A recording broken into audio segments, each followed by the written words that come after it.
What is going on, everybody, man? King Recon here, ladies and gentlemen.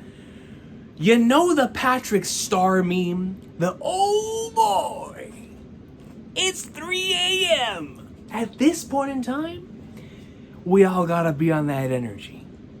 Oh boy, it's time to talk about one of the aspects that makes this story so special, so much so that I cheated.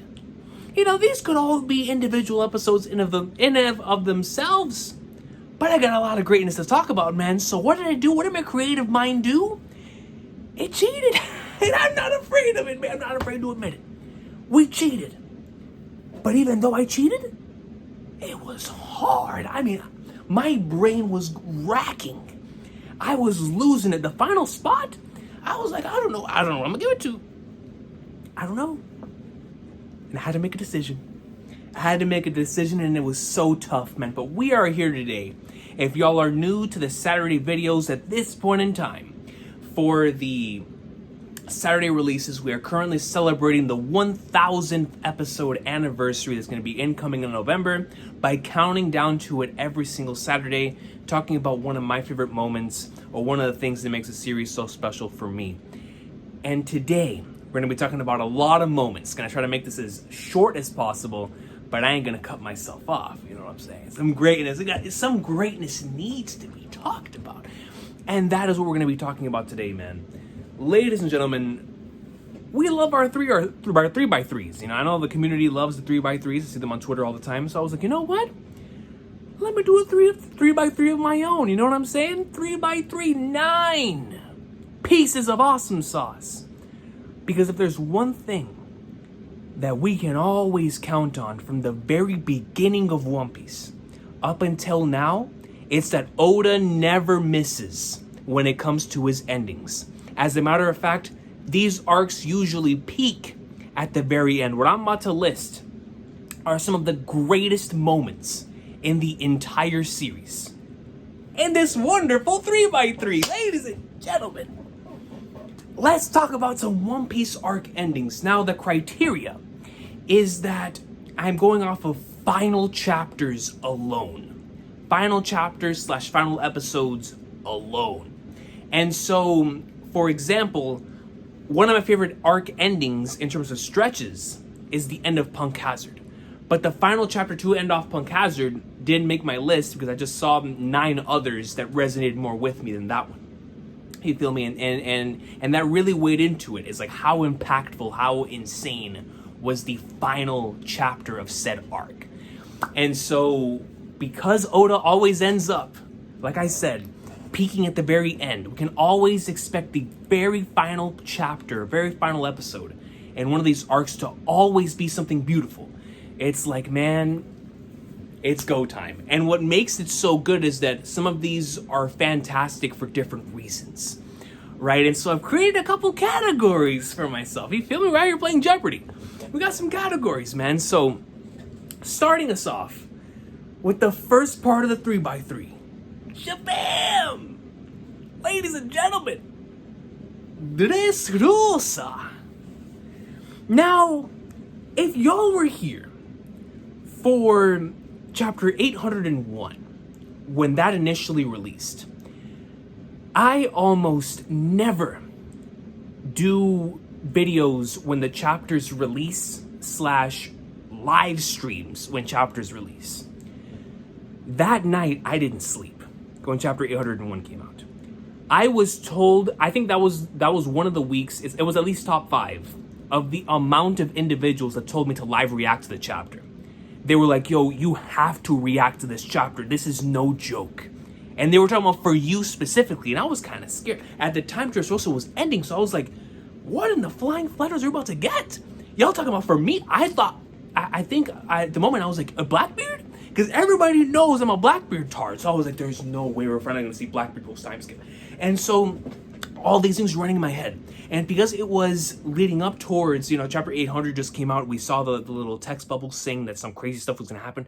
A lot of stuff to speculate on, right? So when chapter 801 dropped, I was like, okay, we're streaming. We are going to go and we're going to stream this live reaction to the final chapter of this arc.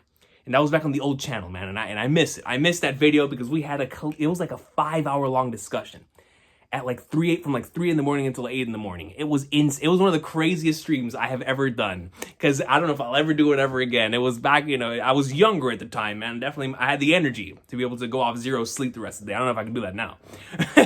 But, man, that was the time period, I had the whole, the Sanji theory and stuff back in the day, and so to see the Wanted Alive stuff there at the end, but it wasn't even just that, man, it wasn't just that for us to speculate and talk about.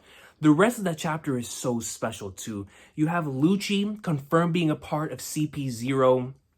You've got the awesome sauce of that one incredible panel where Doflamingo's talking about, the throne and who's going to come and capture it, and so you see the rest of the amazing individuals in the One Piece world. Look at that one amazing panel. It's been colored all over the place. It looked super good in the anime. And then Jack, and it's a really special chapter, and definitely one that's under the category of what in the flying flagnarts. You know what I'm saying? In terms of lore. But that one in particular was specifically for carrying us into next part. Okay, it was a really awesome transition chapter to carry us into what we're going to see next, but also payoff for like bounties and seeing, like I said, the Wanted Alive stuff. Lucci confirmed CP0 member, just really fun stuff on that end. Not really emotional, but in terms of really changing certain things up and making you think about certain things, it was great for that, man. And so staying here on the What in the Flying Flagnarts category, it's time to talk about the Reverie, man. Now, ladies and gentlemen,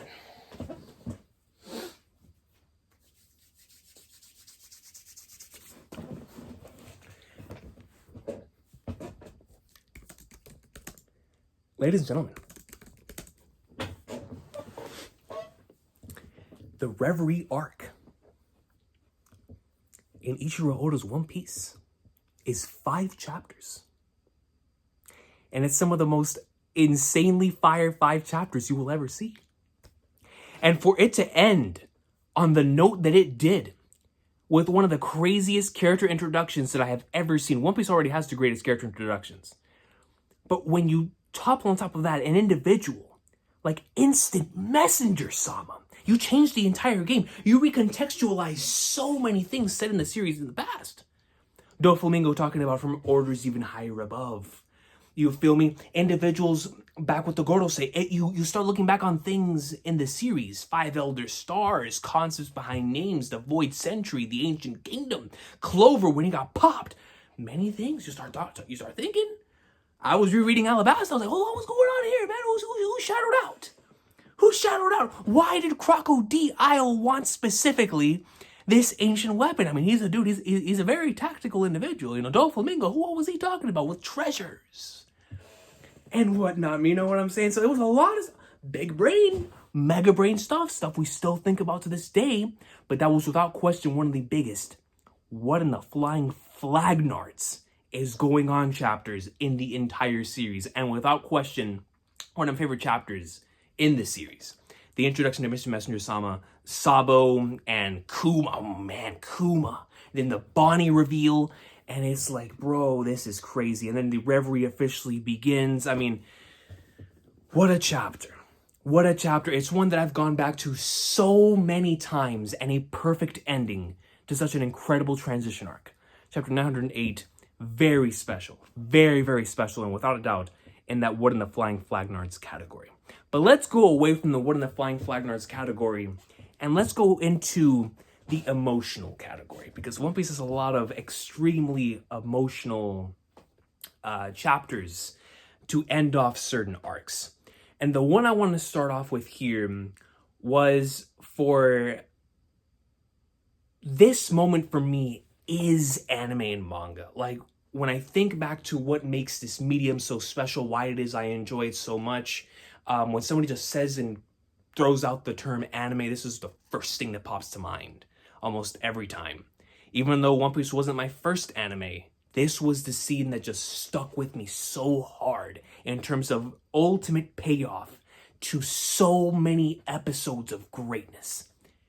And that is the final episode / chapter of the Alabasta arc, man. This ending is so perfect, man. Because at least for me at the time, I didn't know that Vivi was gonna join. And even upon rereads, and you're like, within your heart, like, man, I miss Vivi so much as a character, and how amazing a character Vivi is. The way certain things are structured to where, you believe Vivi's giving the speech, but in fact it's Igaram, and they start throwing things in Igaram, and Vivi's actually out there talking to the Straw Hats and lets them know, like, I cannot go with y'all.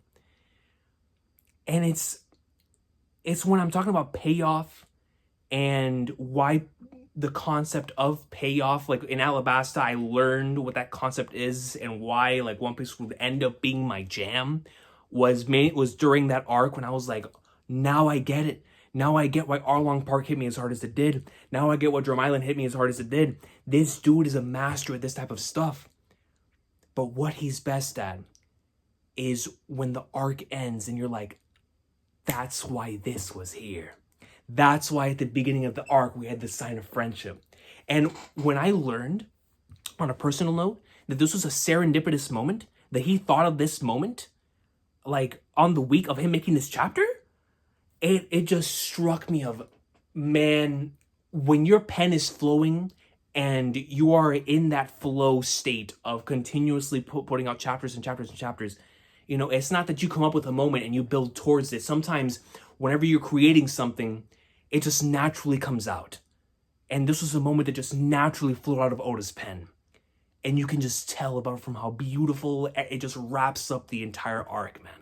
Throwing up the X, it's iconic. It's one of the best moments in the series. And it'll always have a special place in my heart, man. For being one of the most emotional endings. Yo, it hit your boy hard. It hit your boy hard, man. But you know what hit your boy even harder? You know what hit your boy on an even harder level than that, man? The next one on this 3x3. And like I said, it's in no order. I'm just doing this by category. On the emotional side of things, man. Episode 312 / episode 430. Or chapter 430. For years. And I still think it might be, man. I still think it might be. It's tied with another moment in this series that, and it's tied from another moment in another series, as the moments that I legit think I have cried the most while watching. This one legit, like, whenever you have like a soft tear, and it's like, all right, you teared up for it, whatnot. Like, the tears come out, and stuff, but like, I'm talking when I'm episode 312, son? The end of Enies Lobby? The death of a Straw Hat?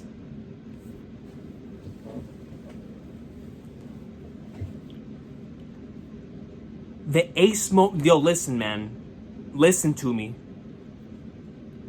That Ace stuff hits still to this day. But if there's any moment in this series that hits on that same level for me, it's the flippin' Go and Mary's death, man. It's just, there's no way you could have possibly ended that arc any better. And it's a very emotional ending, of course, like, but just with the Mary coming in and saving them, you have that little sign of hope of maybe we're gonna actually be able to get out of this. And when it starts breaking down, and you give it the Viking funeral, and it's the final words stated between the crew. Finally, all of the crew is together. We have been separated this entire arc. And finally, the crew is all together for this Viking funeral. For the Going Merry who just saved him from Enies Lobby, man. Going full circle. The whole reason why we came to Water 7 in the first place was to get the Merry fixed. The Merry was the main reason why all of this started going downhill and going crazy. And so for it to come full circle, and the Mary actually managed to save them and just couldn't go any longer, showing to Luffy and Usopp that they were both sort of right in terms of Luffy stated that it could not go. The Mary could no longer continue going, so we gotta find a new ship. And Usopp not wanting to let go. Like, I can't let go of the Going Merry yet, her job's not done. And so both of them were right. And it's like, but when Luffy starts talking like, yo, they're idiots, like you get you a little choked up just thinking about it, man. Like, yo, Zoro's an idiot, man. Like, he just so many different things. Like, we could have done certain things better. And then when the Mary apologized, nah, I'm done. Like, that for me, son, that junk, like, it hit on a different level. And Dear Friends as a soundtrack is beautiful. It even hits me emotionally when I read it. In volume 44, it is one of the emotional peaks of the series, man. It truly is, and it hits me every single time that I go back to it. Every time. It is a magnificent ending, man. And what, like I said, Water 7 Enies Lobby is like a masterclass and it being a story arc, but to end it like that, Mary forever. Mary forever, man. But yo, on to the next one, man. I can sit there and gush about that, and that is without question one of my favorite episodes in the entire series. No doubt about that, man. So going on to the next one, I guess we'll go back into... Actually, no, let's go into a new category here. This is what I like to call the Santa Hat category. There's some arcs that end on some Santa Hat level greatness. You feel me? So, I guess for me, a Santa Hat level moment is a hype moment. It's a moment that gets you going, like, oh, Sleepweather and Planet, these guys are pulling out. This is the OG Santa Hat. I mean, it's not the OG, but it's the Santa Hat moment that whenever I think back to, Santa Hat moment, the SH is for Shanks. Ladies and gentlemen, Marineford is next up on the 3x3. Listen, this is still to this day one of the most goated endings, man. Like, this dude comes in Marineford, the volume 59 is one of the craziest things you can ever experience. Stuff is just going insane from beginning to the end, right? But to finish off this masterful arc with Shanks coming in, and not only that, he's telling anyone who wants to smoke to pull up. Pull up! And when no one wants to pull up, Sengoku's like, yo, listen to him. But then in the anime, they have that little sequence with Shanks and Blackbeard and their crew squared off, and it's so good. And then you have the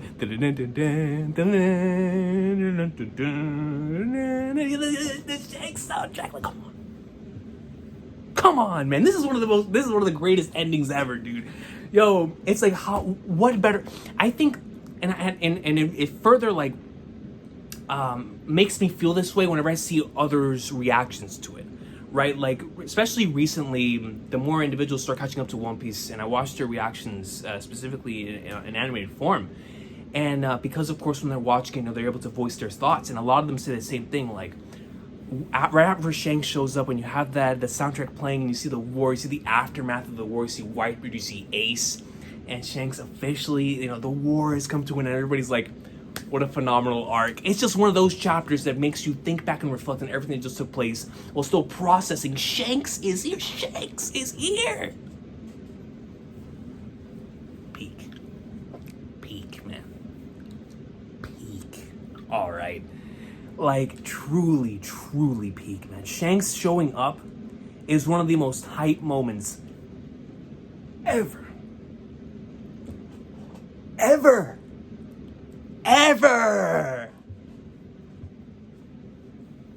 Yeah, all right, I'm moving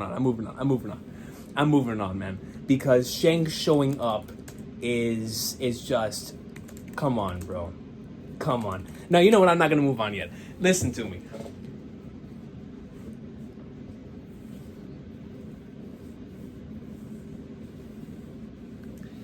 The chills that one receives when this man Shanks has dialogue in this series, bro. When he shows up, when you see this dude at any given point, he's just he's chilling. In the beginning of the series, over there talking to Mihawk. Then he shows up later on. It's like, oh yeah, Luffy's growing and all this stuff. Then he clashes with Whitebeard at the end of his lobby, all the different times. And then even right now, anytime you see him, the chapter is trending worldwide across the board.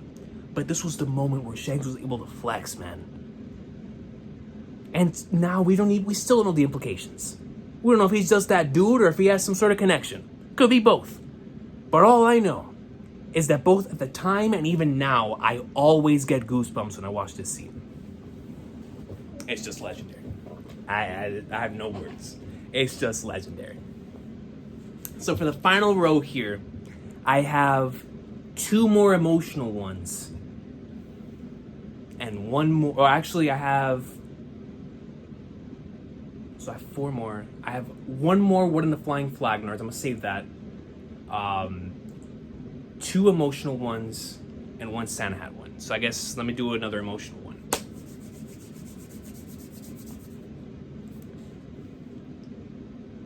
Drum Island. So honorable mention. I guess I should have said this earlier. Well, no, I guess I'll save it for later. I'll save my honorable mentions for later.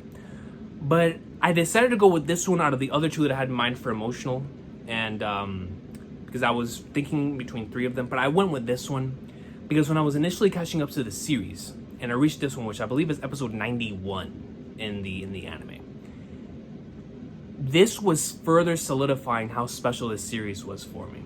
Because after Chopper's flashback, I was like, there's no way this could hit a higher emotional peak than this.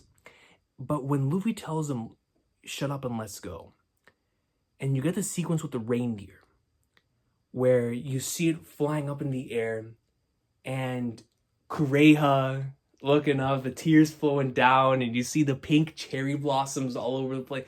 It is glory. It legit brings tears to your eyes, man. At least it brings a tear to my eyes every time. And I think that's why Drum Island, to this day, is still in my top 10 favorite One Piece arcs, because it just wraps up so beautifully. It's such a well-told, singular story. From the moment you arrive until you leave, it is such a well-told and well-executed story.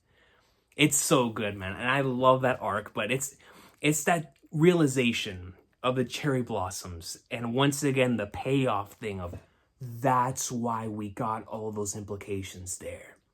That's why we saw that within the Halo Luke flashback, and why it was so heavily emphasized on. It was so we could leave on that note. And it's so masterclass. I love the end of Drum Island. Like I said, it hits me hard every time I go back and watch it. But it definitely is one of the emotional ones, man. It's so good. It's so good, dude. So let's go ahead and go into the What in the Flying Flag Nerds one, man. Because I already know this is a What in the Flying Flag Nerds. And honestly, this could have gone in the emotional one too. Honestly, it's a combination of the 2. It's a combination of the 2. And y'all know what I'm about to say, man. Who ends an arc like this? I mean, who in the Flying Flag Nerds ends an arc in the way that Oda ended Sabaody Archipelago? With chapters 512 and 513. And episode 405. Who does that? The separation of the Straw Hat crew, man.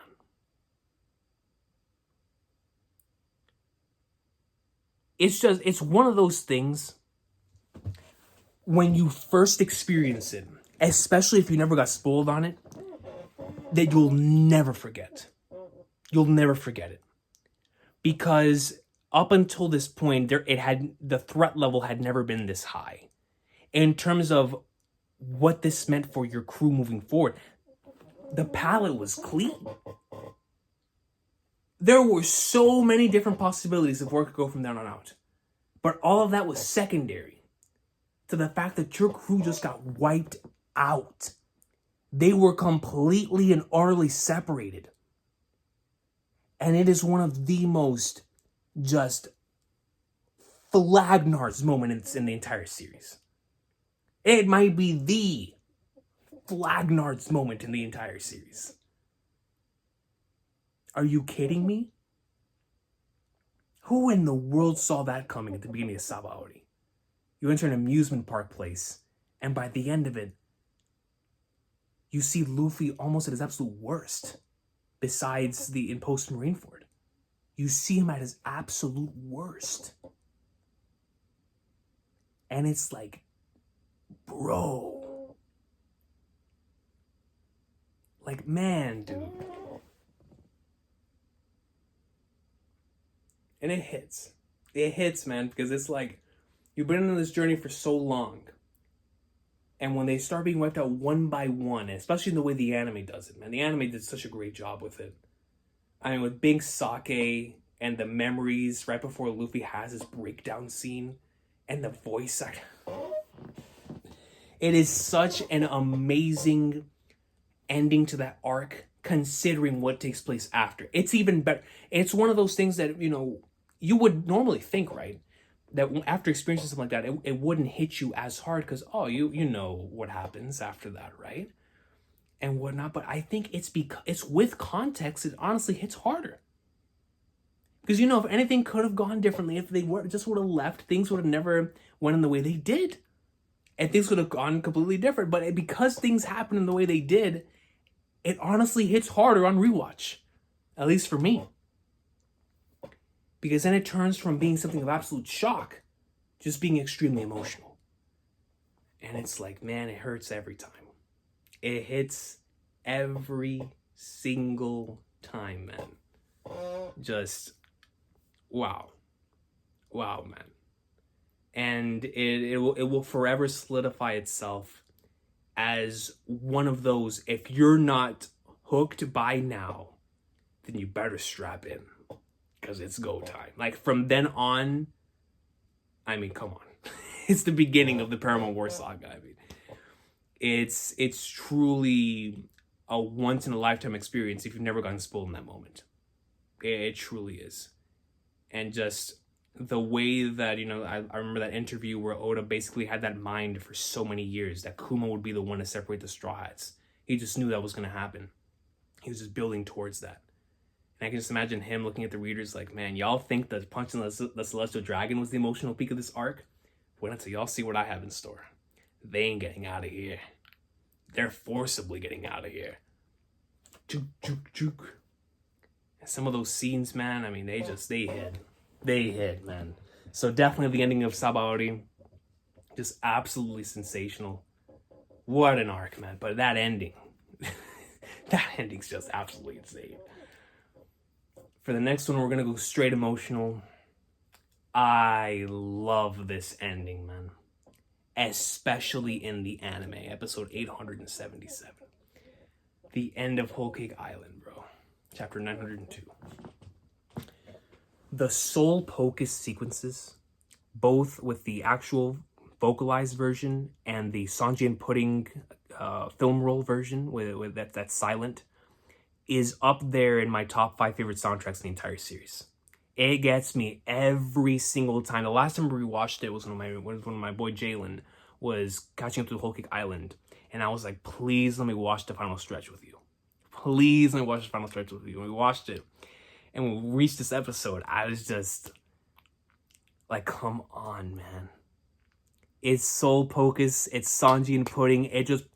I love endings and these arcs that bring everything full circle, and you come to understand why certain abilities were given to certain characters, even if it was serendipitous. Even if we find out later down the line that this chapter was created on the spot of the moment, I don't care.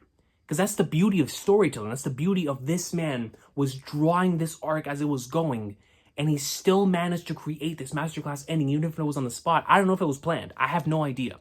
But what I can tell you is the scenes with Sanji and Carrot hit super, super hard. Katakuri's flashback with Boulay hits super, super hard. But the hardest hitting part, and you know, there's even the shocking moments with Jinbei staying back with the rest of the Germa. They're fighting Big Mom, Soul Pocus, you know, life or treat. I mean, craziness. But in the midst of all of that, and then the amazing ending, you know, what better way to end it with Sanji and Zeph, right?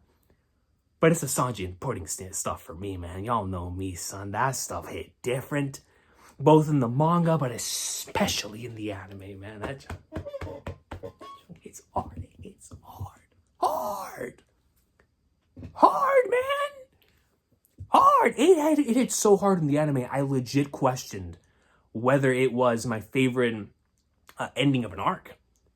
And legit, I was questioning. I was like, man, but see, this is why I'm making this 3x3, because I can't choose. I can't choose a favorite ending. But it's just how everything came full circle there, and the emotional payoff to chapters upon chapters upon chapters of content across the board, with the Pedro stuff with Sanji and Carrot, with Katakuri and Brule, all the stuff with Big Mom, and then of course the incredible ending with Sanji and Zeph. But it's that pudding scene, man. Like, it really hits home, like, especially since I was really enjoying up until that point the Sanji and Pudding dynamic, and I was really wondering how it would end, and that was just the perfect way to end. For Pudding to burden all of that pain the same way Sanji had been solo burdening that pain, but Sanji now relies on other individuals to take that pain with him. You know what I'm saying? And now for Pudding to take the role that Sanji had been doing for so many years, it means that she finally came to understand him. She finally came to understand that the reason why Sanji did everything that he did up until this point was because he didn't want anybody else to get hurt. And so Pudding did that, it specifically, not to get my boy hurt. I love it! I love it! Peak, man. Peak, all right. Here we go. Y'all know if you know me on any type of personal level, you know this is gonna be the last one I was gonna talk about.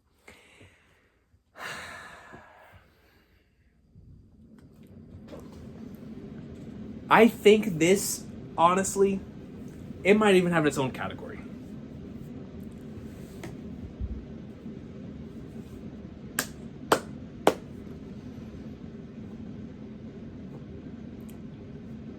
The final chapter.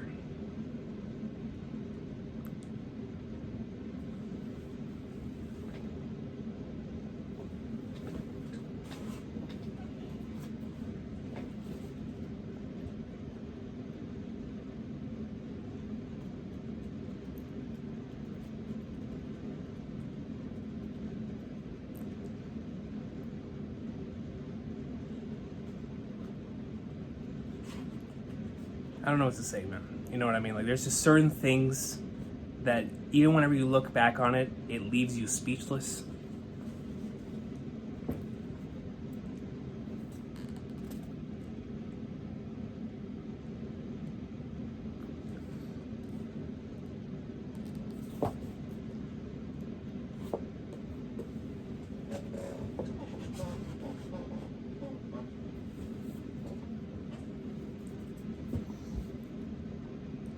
There's a reason why I hold Skypiea in such high regard, yo. There really is, you know. All of my favorite arcs in the series have one thing in common, which is why I'm waiting for Wano to end before I officially declare it as one of my favorite arcs. Because they all have one thing in common, and that's that the arcs peak at the very end. The arcs remind me of how masterful this man is as a storyteller, where he's able to perfectly bring stuff together thematically in just ways that you never would have thought. The way that he was able to showcase how everything tied back to Jaya.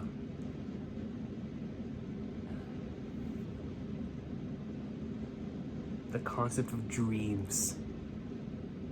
The whole theme of Skypiea. That anything is possible, dreams, all of it.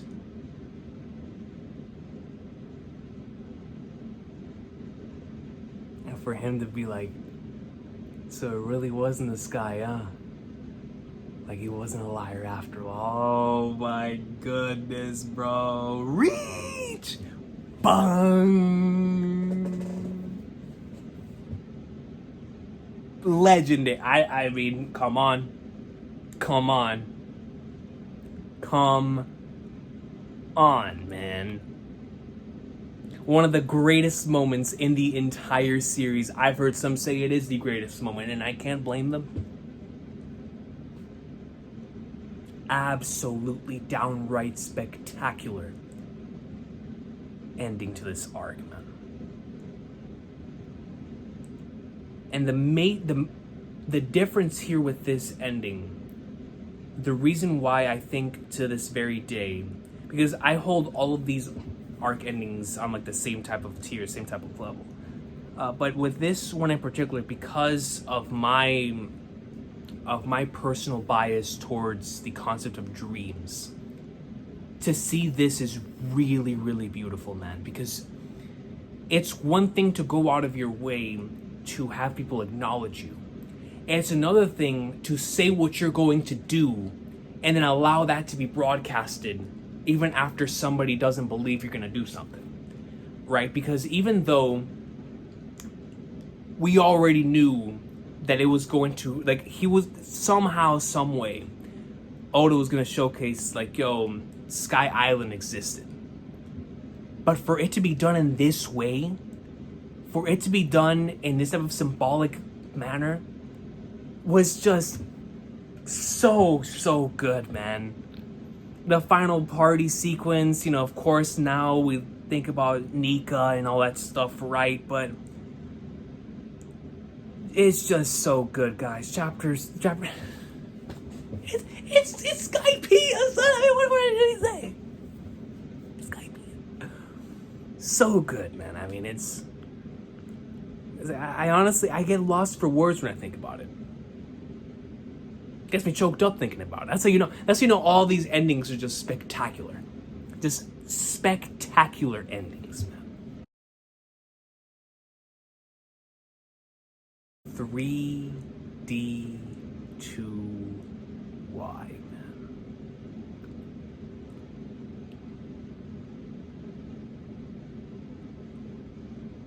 What can I say about chapter 597? What can I say, dude?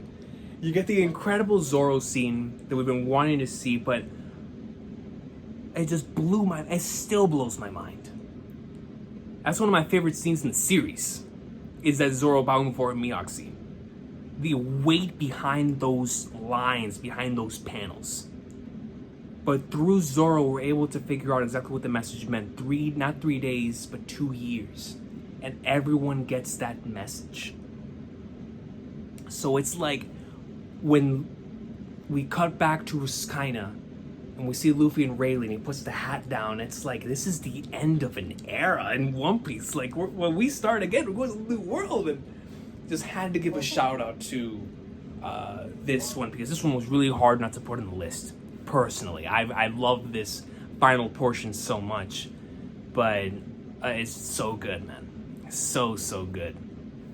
Another honorable mention, the end of Brautier. That one never fails to get me choked up, man. I use it all the time. It's such a spectacular ending.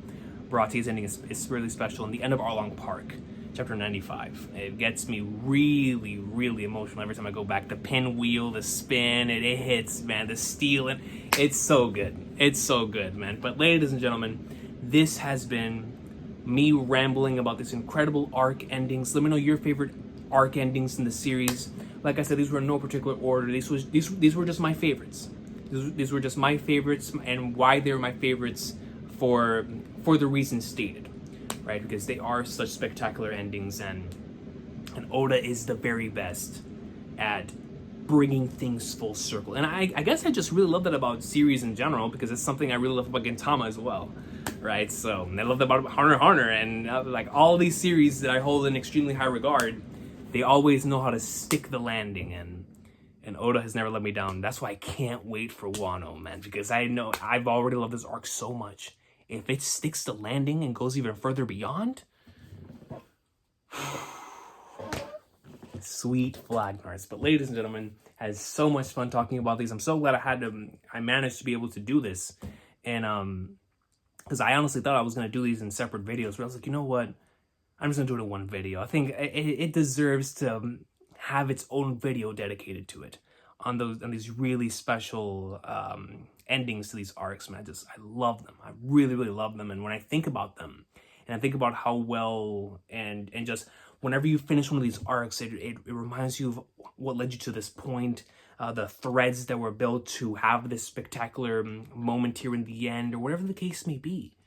You know, whether it was in this arc or one that was planted in an arc before, whatever it is that led up to that moment.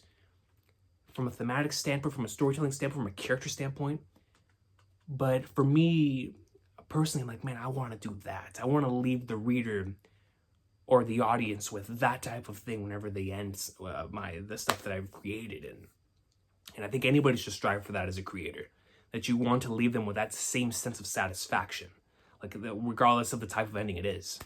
And I think, and like I said, I think that's where a lot of my favorite works, even outside, like when it comes to video games, I first think of like Final Fantasy VI and Final Fantasy VII, like crazy endings for two entirely different reasons.